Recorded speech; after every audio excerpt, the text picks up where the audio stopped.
வணக்கம் மக்களே, welcome back to நேற்று இன்று நாளை. இன்னைக்கு நம்ம வீடியோவில் ஒரு சைட் டிஷ் ரெசிபி தான் பார்க்க போகிறோம். பாலக் கடலமா வச்சு ரொம்ப ஈஸியாக இந்த சைட் டிஷ்ஷை நீங்கள் பண்ணிடலாம். தோசைக்கு, சப்பாத்திக்கு, சாதத்துக்கு கூட பிசைஞ்சு சாப்பிடலாம்.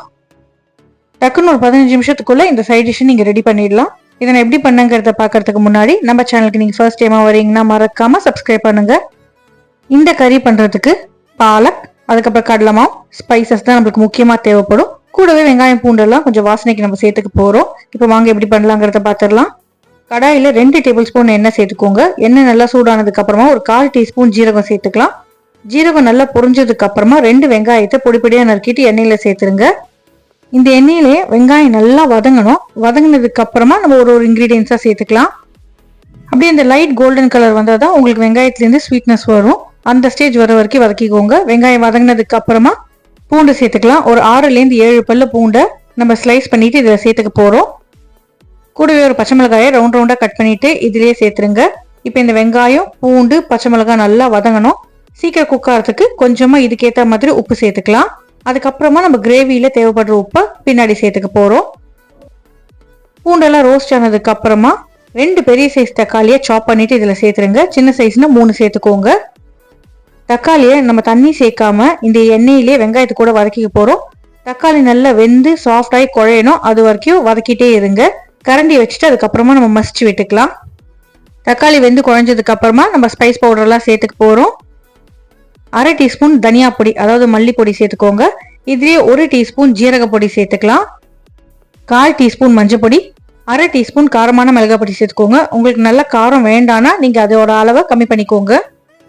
உங்கள் வீட்டில் குழந்தைங்க இருக்காங்க, வயசானவங்க இருக்காங்க, நல்லா காரம் சாப்பிட மாட்டாங்கன்னு நினச்சிங்கன்னா நீங்கள் அட்ஜஸ்ட் பண்ணிக்கலாம். இல்லை நல்ல காரசாரமாக வேணும்னா எக்ஸ்ட்ராவாக போட்டுக்கோங்க. மசாலா வாசனைக்காக 1/2 டீஸ்பூன் அளவுக்கு கரம் மசாலா இதிலே நான் சேர்த்துக்கிறேன். தேவையான அளவுக்கு கொஞ்சமாக பெருங்காயம் சேர்த்துக்கோங்க. ஏன்னா கடலை மாவு சேர்க்குற இடத்துல பெருங்காயம் சேர்த்திங்கன்னா வாய்வு தொல்லை எதுவும் இல்லாமல் இருக்கும். நம்ம சேர்த்துருக்க இந்த பொடி எல்லாத்தையுமே இந்த எண்ணெயிலேயே இந்த தக்காளி வெங்காயத்தை கூட ரோஸ்ட் பண்ணிக்கிட்டோன்னா பச்சை வாசனை எதுவும் வராது. ஜஸ்ட் ஒரு ஃபியூ செகண்ட்ஸ்க்கு நீங்கள் அப்படியே வதக்கினா போதும். அடுத்ததாக இதுலேயே நான் 1 கட் பாலக்கீரையை நல்லா வாஷ் பண்ணிட்டு தண்ணியெல்லாம் வடிச்சிட்டு பொடி பொடியாக சாப் பண்ணிட்டு சேர்த்துக்க போகிறேன். பாலக்கீரை பார்த்தீங்கன்னா பயங்கர ஹீட் சென்சிட்டிவ். ஹீட்டில் பட்ட உடனே வெந்து சுருங்கிடும். வேகிறதுக்குமே உங்களுக்கு ஒரு 2 to 3 மினிட்ஸ் தான் எடுக்கும்.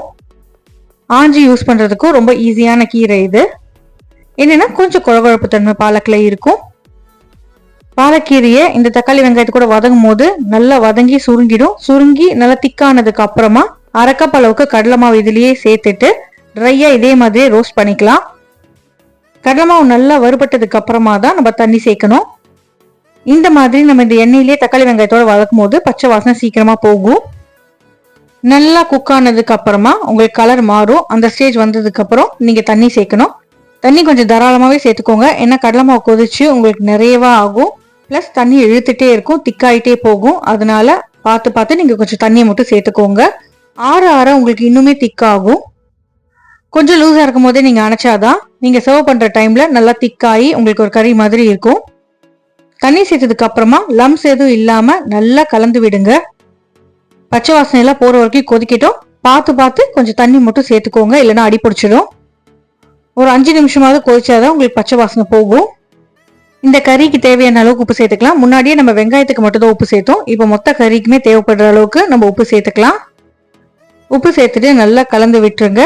கொதிச்சு பச்சை வாசனை போயிட்டு தான் செக் பண்ணுங்க. போனதுக்கு அப்புறமா நீங்க அடுப்பு ஆஃப் பண்ணிட்டு ஃப்ரெஷ்ஷாக சாப் பண்ண கொத்தமல்லி இலைகளை கொஞ்சம் தாராளமாக மேலே தூவி விட்டுட்டு 1 டீஸ்பூன் நெய் சேர்த்துருங்க. நல்லா மிக்ஸ் பண்ணி விட்டுட்டு 1/2 முடி லெமனை நம்ம புழிஞ்சு விட்டுக்கலாம். லெமன் புழிஞ்சு விட்டுட்டு மிக்ஸ் பண்ணிங்கன்னா நம்மளோட கடலை மாவு பாலக்கறி ரெடி ஆகிடும். சூடாக சாப்பிடுங்க, சூப்பராக இருக்கும்.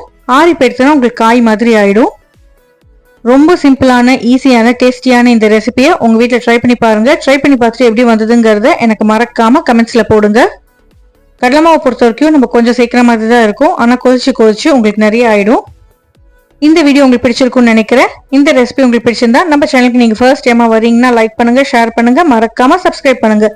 இன்னும் ஒரு நல்ல வீடியோட, நல்ல ரெசிபியோட உங்களை நாளைக்கு வந்து சந்திக்கிறேன். Until then, take care, bye, have a great day. Thanks for watching. இதை தவிர நம்ம சேனல்ல இன்னும் நிறைய ரெசிபிஸ் இருக்கு. டைம் இருந்தால் அதையுமே செக் பண்ணி பாருங்க. இந்த வீடியோஸ்ல உங்களுக்கு பிடிச்சிருந்தா உங்க ஃப்ரெண்ட்ஸ் கூட மறக்காம ஷேர் பண்ணுங்க.